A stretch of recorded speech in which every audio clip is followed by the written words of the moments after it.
Bonjour à tous, soyez tous et bienvenus pour ce moment d'étude, de partage biblique. Alors, nous allons finir le prophète Joël. Et je voudrais commencer par lire 2,28. Joël 2,28, un passage qui est connu. Après cela, moi, dit l'Éternel, je répandrai mon esprit sur tout le monde. Vos fils, vos filles prophétiseront, vos vieillards par des songes, vos jeunes gens par des visions recevront des révélations. Et même sur les serviteurs, sur les servantes, moi, je répandrai mon esprit en ces jours-là.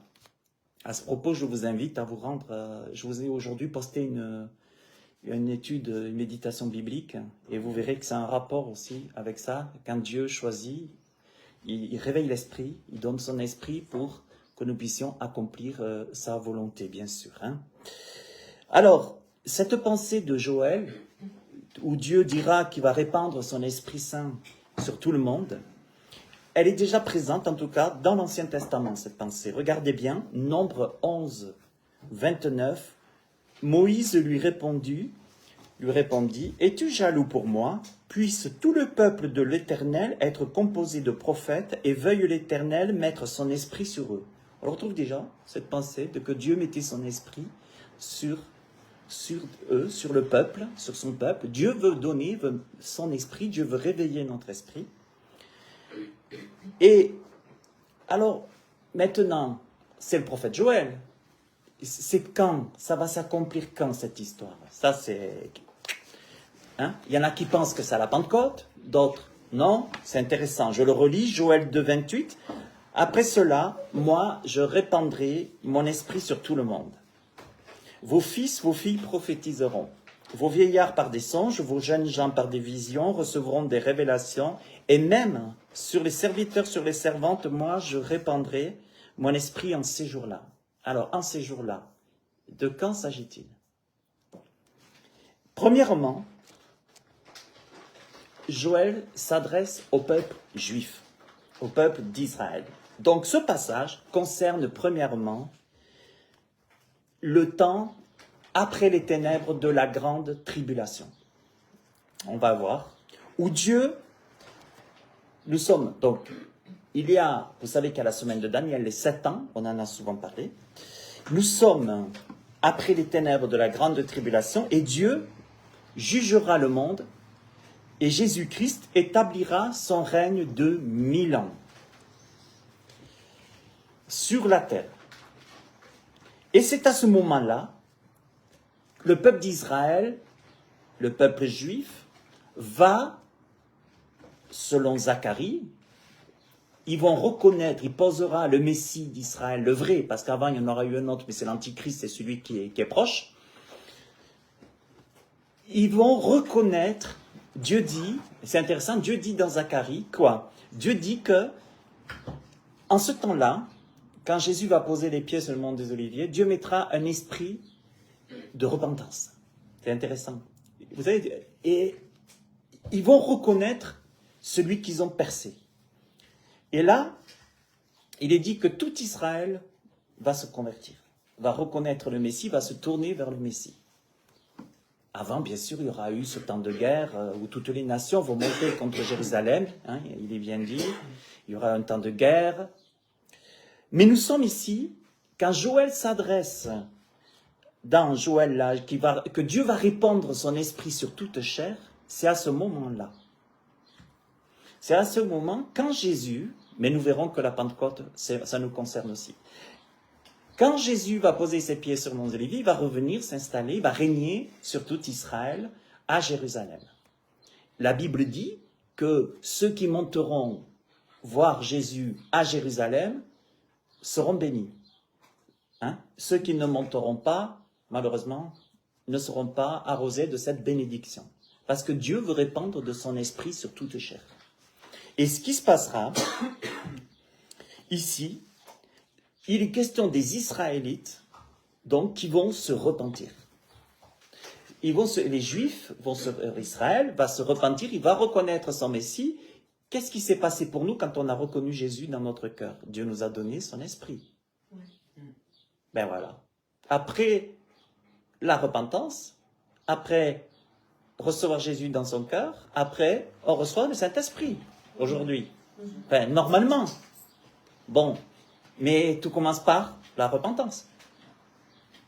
Et puis après, le Saint-Esprit est donné à ceux qui lui obéissent. Il faut vouloir aussi. Dieu veut bien réveiller notre esprit, mais voilà. Mais qu'est-ce qui va se passer à la fin de la grande tribulation? Le Seigneur va convoquer toutes les nations qui vont monter contre Jérusalem.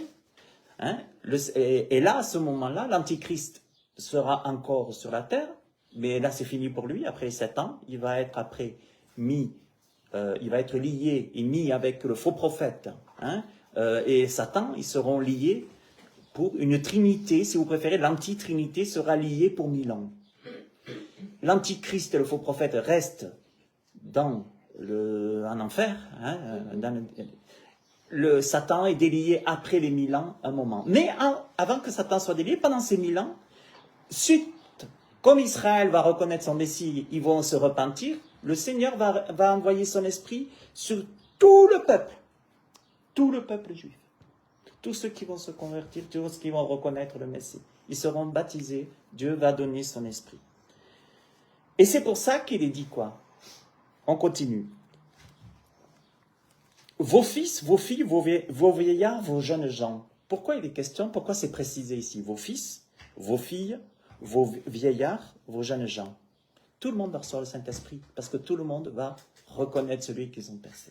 Du vieillard au plus jeune, ils vont reconnaître le Messie d'Israël, celui Jésus-Christ, donc quand il va revenir, celui qu'ils ont percé, c'est bien dit, hein, donc dans Zacharie.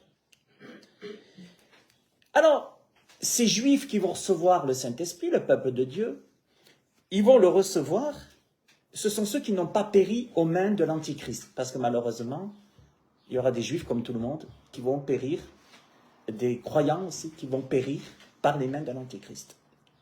Vous savez, il est question ici, on revient, on est dans la grande tribulation, et à un moment donné, Israël, au bout de 3 ans et demi, le peuple juif, va, bien sûr, à ce moment-là, malheureusement, enfin, heureusement, ils vont reconnaître que ce Messie qu'ils ont adoré, le chef du gouvernement d'ordre mondial qui est en marche, qui va venir, Satan va s'incarner, mais ils vont faire alliance au départ. Donc, mais après, à un moment donné, au bout de 3 ans et demi, ils vont s'apercevoir que c'est un faux antichrist, que c'est un faux Messie.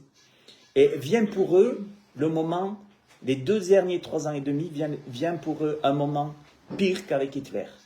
Pire, pire, pire. Et même les croyants qui n'auront pas été enlevés à l'enlèvement de l'Église, qui seront sur la terre, ou les croyants qui vont se tourner vers le Seigneur pendant la grande tribulation, la Bible dit qu'à ce moment-là, c'est le sang, hein, le sang des martyrs, quoi. C'est l'Apocalypse, mais qui sont-ils, ces gens qui viennent, ils posent la question, hein.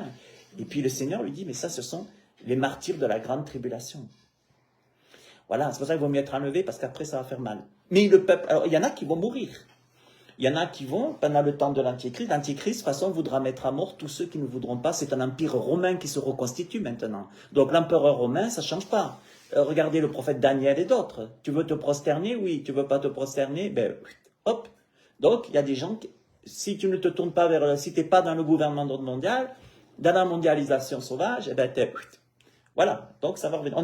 On pourrait croire on pourrait dire, mais j'ai du mal à y croire, mais au jour d'aujourd'hui, quand on voit à quel point c'est en marche et ce qui se passe, vous savez, vous mettrez des tarés islamistes chefs d'un gouvernement d'ordre mondial, vous ne voulez pas adorer Mahomet, vous êtes zigouillés, hein, ça peut se passer déjà, hein, d'accord? Alors, mes amis, je reviens, il s'agit des Juifs qui n'ont pas péri aux mains de l'Antichrist. Par contre, ces Juifs, ils vont vraiment vivre une grande tribulation. Et quand il reconnaîtra après cela leur Messie, Dieu va leur donner, il va leur donner son Saint-Esprit. L'Esprit va, quand le Saint-Esprit vient, qu'est-ce qu'il va faire? Il va opérer une transformation radicale dans les cœurs et dans le pays. Parce qu'à ce moment-là, pour le millénium, vous imaginez quand le Seigneur donne son Esprit, quand nous recevons, nous, son Esprit, comme nous avons reçu depuis la Pentecôte, l'Église. Parce que Paul, il dit, d'abord, maintenant, les Juifs sont mis à part pour un moment, le temps que la totalité des païens soit entrée. Donc nous, maintenant, nous recevons ce que les Juifs, plus tard, ce que les Juifs qui se convertiront recevront aussi. La même chose. D'accord? Et pourquoi je vous dis tout ça? C'est qu'à un moment donné, il va y avoir la transformation radicale. Imaginez, Jésus vient, d'abord il combat les nations qui montent contre Jérusalem, il prend l'Antichrist, il prend le faux prophète, le Seigneur, il prend Satan, pour 1000 ans, loin, pour Satan en tout cas. Et qu'est-ce qui se passe? Il n'y a plus Satan, il n'y a plus l'Antichrist, et il n'y a plus le faux prophète. Donc qu'est-ce qui se passe à ce moment-là? Dieu répand son esprit sur toute chair, sur tous les Juifs qui vont reconnaître le Messie, qui reconnaîtront Jésus. Et à ce moment-là, qu'est-ce qui va se passer? Il va y avoir une transformation non seulement au niveau des cœurs et des vies, mais il va y avoir aussi une transformation au niveau du pays. Si mon peuple, Jésus avait dit, et le Seigneur avait dit avant, si mon peuple sur qui est invoqué mon nom, s'humilie, prie, cherche ma face, je l'exaucerai des cieux, je pardonnerai son péché, et son pays, je le guérirai. Israël va reconnaître, ainsi la prophétie de Joël va prendre, Israël reconnaît celui qu'ils ont percé, ils pleurent amèrement, et le Saint-Esprit le Seigneur baptise du Saint-Esprit. Tous, tout le peuple juif est baptisé de l'Esprit Saint. Tous. Et à ce moment-là, qu'est-ce qui se passe après? Tout change radicalement. Dans le pays d'Israël, fini, l'Antichrist il n'est plus là. C'est le Seigneur qui règne. Et qui va régner avec le Seigneur? Nous. À ce moment-là, il est dit dans Zacharie que nous revenons. Avant, il y aura eu l'enlèvement de l'Église avant. On aura été vers le Seigneur. Jésus a dit, quand je vais partir, je vais vous préparer une place. Après, je viens vous chercher pour que là où je suis, vous y soyez aussi. D'accord? Bon. On est avec il y a l'enlèvement qui est bientôt. Dès que l'Antichrist va apparaître prochainement, on va être enlevé. C'est là, à ce moment-là, à peu près. Et on va être enlevé. On est avec le Seigneur nous prépare une place. Quand on revient, et on revient avec lui pour régner sur la terre pendant 1000 ans, où nous jugerons même les anges. Pour vous dire. Il ne faut pas oublier qu'il y a un tiers des anges qui s'est barré avec Lucifer. Mais à ce moment-là, imaginez, pourquoi Dieu va remplir la prophétie de Joël? Pourquoi est-ce que Dieu va baptiser du Saint-Esprit tout le peuple juif? Parce qu'il est dit que nous, on aura déjà été remplis du Saint-Esprit, on est baptisé du Saint-Esprit, le peuple aussi, on revient sur la terre régner avec les Juifs, et qu'est-ce qu'il est dit? Qu'on va l'évangéliser ensemble. Et pouvez-vous m'expliquer comment on peut évangéliser sans avoir le baptême, sans avoir reçu l'Esprit de Dieu? Vous lirez la méditation que je fais aujourd'hui, ça parle exactement de ça. Quand Dieu met son esprit, il réveille l'esprit. Il a réveillé l'esprit de Zorobabel pour finir, pour que le peuple, pour accomplir l'édit de Cyrus, roi de Perse. L'Iran à l'époque, la Perse et l'Iran. Aujourd'hui l'Iran. Mais pourquoi je vous dis tout ça? Imaginez, qu'est-ce qui se passe? Le Seigneur, il baptise du Saint-Esprit tout le peuple. Nous, on était avec le Seigneur, on revient avec lui. Et on est sur la terre 1000 ans. Pourquoi faire? Pour se l'adorer au soleil? Pour aller à la piscine? Pour aller boire de la bière? Pour aller au bistrot? Pour évangéliser. Satan, il est enfermé pendant 1000 ans et nous, on va aller évangéliser. Et pour le Seigneur, je dis bien parce qu'aujourd'hui, il y en a qui s'amusent à apprendre à évangéliser, ce qui est complètement débile. Pour aujourd'hui, pour le Seigneur, on ne peut pas évangéliser sans avoir le Saint-Esprit. Il faut que le juif qui va évangéliser, avec nous, les non-juifs, qu'on sera ensemble, ainsi il n'y a plus ni juif, ni grec, ni homme, ni femme, on va ensemble évangéliser. Parce qu'on a tous le Saint-Esprit de Dieu. Parce que si tu veux raconter des conneries, alors évangélise sans le Saint-Esprit. Ou ça sera que de la religiosité. Imaginez. Et qu'est-ce qui se passe quand le Seigneur baptise de son Saint-Esprit à tout le peuple? Et tout change radicalement, même sur la terre. L'enfant va jouer avec le serpent. Allez-y aujourd'hui. D'accord? L'enfant va jouer avec le serpent. Le loup va être avec l'agneau. Vous savez, les francs-maçons, tout ce gouvernement d'ordre mondial aujourd'hui veulent nous faire miroiter plein de choses. Jamais il pourra faire à peine un tiers de ce que Jésus va faire. La paix que l'Antichrist va apporter, c'est pas la paix. C'est la paix, celle que les hommes aiment, la paix charnelle, la paix du moi. Voilà, c'est un peu comme Satan dans le jardin d'Éden, vous serez des dieux. Voilà, l'Antichrist va venir dire, le gouvernement d'ordre mondial, maintenant, ils veulent nous dire, vous êtes des dieux. Mais il y a toujours des cons pour le croire, hein. D'accord? Bon, c'est pareil, moi j'étais con avant, je l'ai cru, j'étais con. Mais et je veux dire, à un moment donné, le Seigneur, quand il m'a montré qui j'étais pécheur, comme dit Paul, je sais ce qui est à moi n'est pas bon, hein? D'accord? Bon, mais aujourd'hui, voilà, et l'homme, c'est l'Empire romain, hein. Vous savez, l'Empire romain qui se reconstitue, c'était quoi autant d'Empire romain? Les Grecs, c'est la même chose. C'était... Moi, Dieu, d'ailleurs César, si tu le voyais pas comme un dieu, t'étais zigouillé, quoi. Je veux dire, d'accord? Et puis c'est pareil aujourd'hui, quand t'as Macron qui prêche, là, César, attention, hein, on est des blaireaux, nous, en bas, on est des gueux, hein, d'accord? Bon, mais ça commence tout par là, Joël, il dit. Il faut reconnaître, il faut avoir une conviction de péché, de justice et de jugement. Il faut se repentir. Et quand je serai repenti, automatiquement, qu'est-ce que Dieu va voir? Il va voir que je suis vraiment, que mon cœur est sincère, et il va me donner son esprit. Et c'est pour ça que je vais peut-être vous choquer, mais il y en a qui pensent, Joël de 28, tout de suite, ils pensent que l'Église.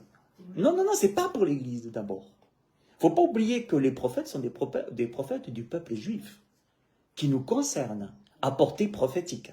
Ça, je suis d'accord. Et nous verrons d'ailleurs que ça nous concerne aussi. Hein, c'est ce qui s'est passé. Alors, mes amis, ces Juifs qui n'auront pas péri par les mains de l'Antichrist seront convertis, vont recevoir le Saint-Esprit. L'Esprit va les transformer, au point qu'ils auront un esprit brisé. C'est vrai que quand le Saint-Esprit touche quelqu'un, donne une conviction de péché, on est brisé. Jésus a toujours dit, celui qui s'abaisse, la Bible dit, celui qui s'abaisse sera élevé. Hein? Jean-Baptiste, il dit quoi? Il faut qu'il croisse et puis que moi je diminue. Mais cette pensée, ce moment-là, ont aussi été écrits par les prophètes Osée et Zacharie. Je vais quand même vous le lire. Après cela, ils reviendront à l'Éternel leur Dieu, ils se tourneront vers lui, ainsi que vers David leur roi. Dans la suite des temps, ils viendront tout tremblants à l'Éternel pour bénéficier de sa bonté. Osée 3,5, tout tremblant. Tout tremblant. Alors, c'est pas tremblant de Toronto, là, c'est conneries. Tout tremblant de quoi? De crainte de l'Éternel et de conviction de péché, de justice et de jugement. Ils reviendront à lui. Vous savez, dans la Bible, quand on craint Dieu, quand on vient à lui, c'est parce qu'on a eu une conviction de péché, de justice et de jugement. Il y a une crainte d'adoration. J'ai aucun souci avec ça. Mais il y a surtout la crainte. Ils reviennent à Dieu. Il est souvent question du retour à Dieu. Ils vont s'apercevoir, on a mis le Messie sur la croix aussi. Alors je veux bien dire attention aujourd'hui, ce ne sont pas les Juifs qui ont mis Jésus sur la croix. C'est Dieu qui l'a mis sur la croix, à Jésus. Et que tu sois juif, que tu sois un homme, que tu sois juif ou que tu ne sois pas juif, on l'a tous mis sur la croix. Et aujourd'hui, il viendrait, on le mettrait sur la croix, pas nous. Mais croyez-moi, aujourd'hui, avec le gouvernement d'ordre mondial, on ne veut pas que celui-là il vienne régner, hein. C'est nous qu'on règne, hein, les cocos. C'est nous qu'on est là pour vous sucer jusqu'au bout. Hein. D'accord? Ok? Alors, voilà. Et pourquoi je vous dis ça? Regardez bien. Parce que ils viendront à moi tout tremblants, parce qu'ils viendront tout tremblants par repentance, je répandrai alors sur la famille de David, qui est le descendant de David? Jésus-Christ. Et nous, hein, quelque part. Et sur ceux qui habitent Jérusalem, imaginez, tout Jérusalem, un esprit de pitié, de supplication, c'est ça trembler. Je répandrai un esprit de pitié, de supplication. Ah, mais ça c'est l'évangile qui n'est pas trop prêché aujourd'hui. Il ne faut pas trop dire aux gens des choses mauvaises. Il ne faut pas choquer aujourd'hui. Il ne faut pas parler de conviction de péché aujourd'hui. Non. Mais je peux vous dire que beaucoup de gens n'ont pas le Saint-Esprit parce qu'ils n'ont jamais de conviction de péché, de justice et de jugement. Dieu ne donnera pas le Saint-Esprit à quelqu'un tant qu'il n'est pas passé par la croix et la repentance. Mais c'est pas lui, il ne faut pas le faire dans la religiosité. Ça ne sert à rien, vous n'aurez rien. Il faut que le Saint-Esprit mette en nous une conviction de péché. Moi, il l'a fait. Hein. Moi, il m'a mis par terre, le Saint-Esprit. Il m'a montré qui j'étais. Et croyez-moi, j'ai vraiment reçu un esprit de pitié, hein, et de supplication. J'ai crié à Dieu. Hein. Seigneur, aie pitié de moi, j'ai dit. Aie pitié de moi. Alors, tandis qu'aujourd'hui, qui veut Jésus? Ouais, surtout prêcher. Allez, tu gagneras au loto. Allez, tu seras riche. Allez, tu auras une Mercedes. Allez, tu auras du travail. Tu auras la santé, l'amour. Comme les marabouts, tu sais, les gens ils distribuent les flyers aujourd'hui. Santé, marabout, voyant. Allez, on y va. Bonheur, mariage. Non. Sache une chose. Tant que tu n'as pas reçu, premièrement, tant que tu n'as pas reçu du Saint-Esprit, une conviction de péché, de justice et de jugement, tant que tu n'es pas passé par là, que tu n'as pas reçu un esprit de pitié et de supplication, que tu viens pas à genoux à la croix vers le Seigneur, à réaliser que ce que tu as fait de mal aussi devant lui, tant que tu n'es pas réconcilié avec Dieu, tu ne recevras pas son Saint-Esprit. Ça, c'est négatif. Et sachez que tous ces faux prophètes, ces faux prêcheurs qui prêchent Jésus est amour, de toute façon, même maintenant, alors le diable, on n'en parle presque plus, le péché, on n'en parle presque plus, c'est tellement agréable, soi-disant. Voilà. C'est la tolérance. C'est la tolérance maintenant. Mais je peux vous dire une chose, Dieu est moins tolérant que nous vis-à-vis du péché. Ça, je peux le dire. Et Dieu cherche des prédicateurs qui vont prêcher l'évangile, qui vont dire aux gens, celui qui croira et qui sera baptisé sera sauvé. Celui qui ne croira pas sera condamné, terminé. Ah ben, écoute, lui, c'est ce qu'il disait, il n'a pas été mis à la croix pour rien. Hein, d'accord? Et puis, tous ceux qui veulent pieusement Jésus-Christ sont persécutés. Je continue. Ils porteront le deuil pour... C'est pas tout de suite qu'ils vont recevoir le Saint-Esprit. Ils vont recevoir, bien sûr. Mais ils porteront le deuil comme on porte le deuil pour un enfant unique et pleureront sur lui comme on pleure amèrement sur son fils premier-né. Vous imaginez, là, avant de recevoir le Saint-Esprit, d'abord un esprit de pitié, un esprit de supplication. Alors, le Saint-Esprit va leur mettre. Ils vont La repentance, c'est ça la repentance. C'est porter le deuil. C'est de dire, mais tout ce qu'on a fait, ils vont pleurer amèrement. Moi, j'ai pleuré amèrement le jour où je me suis converti. Parce que quand j'ai eu la conviction de péché, j'ai dit, mais c'est pas possible. Et crois-moi qu'aujourd'hui, je dis pas que je suis saint. Hein. D'accord? Hein? Je suis saint, saint séparé, mis à part. Paul, il dit, vous êtes saint. Dieu a dit, vous serez saint parce que je suis saint. Mais on est pécheurs encore aujourd'hui. Et encore aujourd'hui, de temps en temps, on peut pleurer sur lui. Hein. Parce que de toute façon, encore aujourd'hui, je me rappelle une fois, je m'étais énorgueilli. Je me rappelle, ça fait des années, mais ça m'arrive encore des fois que Dieu me rattrape là-dessus. Je m'étais énorgueilli. Le Seigneur j'ai entendu cette parole du Seigneur, je vous le promets, dans la prière. Le Seigneur qui me disait, si je t'enlève le Saint-Esprit, tu vas voir, tu vas revenir à ce que tu étais avant et il n'y aura rien de plus. Tout est par ma grâce. Tout ce que je t'ai donné, c'est moi qui te le donne par mon esprit. C'est mon esprit qui t'a réveillé. C'est mon esprit qui t'a secoué. C'est mon esprit qui t'a fait prendre conscience combien je t'aime, je t'ai créé, mais combien aussi je ne suis pas avec toi, tu n'es pas avec moi. Et si tu veux être sauvé de cette génération perverse, méchante et adultère, viens vers moi. Et reste sous ma grâce et mon esprit, et demande à mon sang de te laver. Parce que, vous avez remarqué, quand on commence par la repentance, là on reçoit les bénédictions après, ça suit. Les couples. Vous croyez que les couples, les résultats pour les couples, vous croyez que c'est quoi? C'est pas de dire oh pardon, comme ça, et puis de recommencer 10 000 ans après. Un couple, vous savez, la Bible dit, produisez donc des fruits dignes de la repentance. Les couples, c'est pas de demander pardon, puis d'aller faire le compte 3 jours après la même chose. Le pardon dans un couple, c'est j'ai fait ça. Déjà, de ne pas regarder l'autre comme étant au-dessus. C'est un vis-à-vis, le couple, d'accord, dans la Bible. Mais c'est de dire à la personne, j'ai fait ça, je reconnais, je te demande pardon, je m'humilie, prêt à pleurer. Et après, c'est quoi? C'est pas, ouais, voilà, je t'ai demandé pardon, alors maintenant, tu viens à moi. Non, non, non, non, non. C'est de produire des fruits de la repentance. Le pardon, quand ça nous arrange, c'est vite fait de dire pardon. Hein. Il y en a plein qui s'excusent, qui demandent pardon. Ça ne manque pas. Mais le cœur, il n'y est pas. Il n'y a pas les pleurs. Il n'y a pas le voir les choses comme ça se voit. Il n'y a pas de se déchirer ses vêtements, de porter le deuil. Il n'y a pas de cri. Parce que s'il n'y a pas des fruits dignes de la repentance, je vous le dis que le pardon qu'il vous fait, c'est une connerie. Moi, je vous le dis. Ne le croyez pas. C'est une apparence. Vous savez, l'Antichrist, vous savez, Satan, alors franchement, Satan, il ne va pas venir, salut, je viens pour te bouffer. Hein. Il va venir pour te dire, te séduire par des mensonges. Il y a des faux pardons. Il y a des faux pardons. Et moi, je le dis toujours, vous voulez voir la puissance de Dieu dans vos familles? Vous voulez voir la puissance de Dieu dans l'église? Vous voulez voir la puissance de Dieu chez vous, dans votre maison, dans votre famille? Humiliez-vous sous la main puissante de Dieu.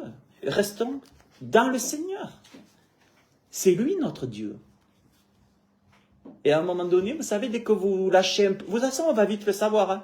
Vous savez, quand on lâche un peu le Seigneur, la Bible appelle ça se tiédir, se refroidir. C'est vite fait, parce que vous croyez que c'est qui reprend le dessus sur nous? C'est Dieu. Et vous savez, pardon, c'est Satan, c'est le moi, c'est la chair, c'est Satan. Et Satan aussi, mais c'est moi, c'est la chair. Mais après, vous savez ce qu'il est dit? Ben, on est comme le peuple d'Israël. Après, on va appeler le mal bien, le bien mal, on va repêcher, on va refaire, puis après on va pleurer, on va revenir vers Dieu, on va pleurer, on va revenir vers Dieu. On pleure. Mais qu'est-ce qu'il y aura eu comme conséquence à cause de notre entêtement? Combien il y en a qui disent, mais vous savez, qu'à moi, en tant que pasteur, si je visite des personnes qui sont en fin de vie, combien de fois, je me rappelle à Lausanne, il y en avait qui me disaient, pasteur, si vous savez, je regrette ces années où j'étais une tronche, je m'en veux tellement, j'ai le mal que j'ai pu faire et tout. Je disais, madame, vous avez demandé pardon? Mais oui. Eh bien, je sais que c'est dur pour vous, parce que les conséquences du péché, on les vit, on les a là. Mais vous l'avez fait, vous êtes devant Dieu, vous êtes en règle. Le Seigneur va vous accueillir, vous avez demandé pardon. Mais c'est bien, par contre, c'est très instructif ce que vous me dites. Vous êtes en train de dire aux jeunes, attention, perdez pas du temps, restez dans l'humilité, restez dans la repentance, restez dans l'attachement à Dieu, parce que c'est là qu'on recevra toutes les bénédictions, comme dit Joël, le Saint-Esprit, les bénédictions du Saint-Esprit, et qui va jusque partout. Mais je peux vous dire, même que ça soit vos fils et vos filles, s'ils ne passent pas dans la repentance, ça ne sert à rien. S'il n'y a pas le Saint-Esprit comme une conviction de péché, de justice et de jugement, ça ne sert à rien. On peut faire des chrétiens, hein, mais ça sera des chrétiens de nom. Mais après, il y en a qui vont dire, mais non, le Seigneur va dire, je ne vous connais pas. Et il y en a qui cherchent la puissance de Dieu. Oh, j'aimerais trouver du travail, j'aimerais la puissance de Dieu. Mais je ne peux pas te dire, je ne peux pas te parler de la puissance de Dieu si tu ne passes pas par la croix avant.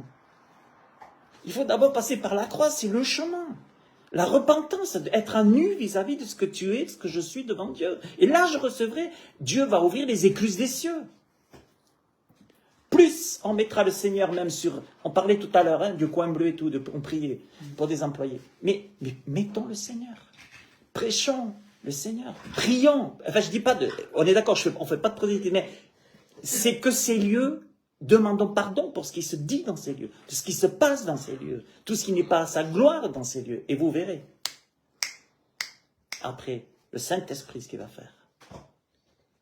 Et si on lâche à un moment donné le Seigneur, qu'est-ce qui va se passer après? C'est plus un coin bleu, c'est un coin noir qui va arriver. Et quand le coin noir s'installe, qu'est-ce qui se passe? Ben, le bleu, il faut le rechercher, il faut faire marche arrière. Hein? D'accord? Il faut, et c'est pour ça qu'en tant que chrétien, nous devons toujours avoir du discernement. Je vais terminer aujourd'hui en vous disant que si cette prophétie s'accomplira à la lettre lors de la fin de la grande tribulation, de Joël chapitre 2, elle est aussi citée, écoutez bien, en grande partie par l'apôtre Pierre à la Pentecôte. Je vous lis le passage, Actes 2, 16 et 17. Mais c'est ce qui a été dit par le prophète Joël, dit Pierre qui parle. Voici ce qui arrivera, dit Dieu, dans les derniers jours de la fin. Donc c'est l'apôtre Pierre, je vais vous citer là, Acte 2, 16, 17. Donc c'est Pierre qui parle. C'est ce qui a été dit par le prophète Joël. Voici ce qui arrivera, dit Dieu, dans les jours de la fin des temps, je répandrai de mon esprit sur tous les hommes. Vos fils et vos filles prophétiseront, vos jeunes gens par des visions, vos vieillards auront des songes, recevront des révélations. Mais s'imagine ce qui va se passer en Israël, là. Oh là là là, révélation, vision, tout. Mais on n'a pas besoin d'attendre ce moment-là. Quand Dieu nous donne son esprit, on a des visions, on a des révélations, on doit avoir des songes. Mais si on n'a pas le Saint-Esprit, ou si le Saint-Esprit dans notre vie, il est plutôt éteint, parce que l'apôtre Paul dit, n'éteignez pas l'esprit.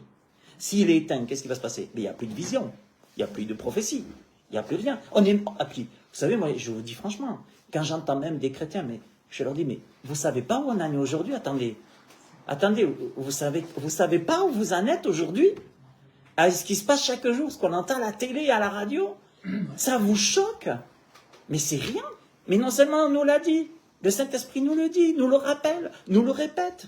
Lisez la Bible, le Saint-Esprit va vous le rappeler, le Saint-Esprit va le montrer. Mais ça vous choque aujourd'hui?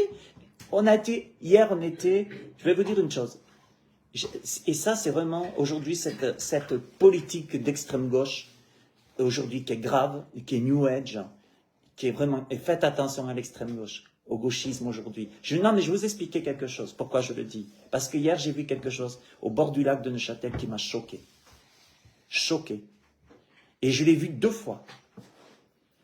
les gens maintenant, à l'époque, si on voulait, quand on s'était baigné, si on voulait se changer à l'époque, on mettait une serviette, enfin il y en a qui le font encore. Je sais pas. Maintenant, 2 au bord du lac, j'en ai vu.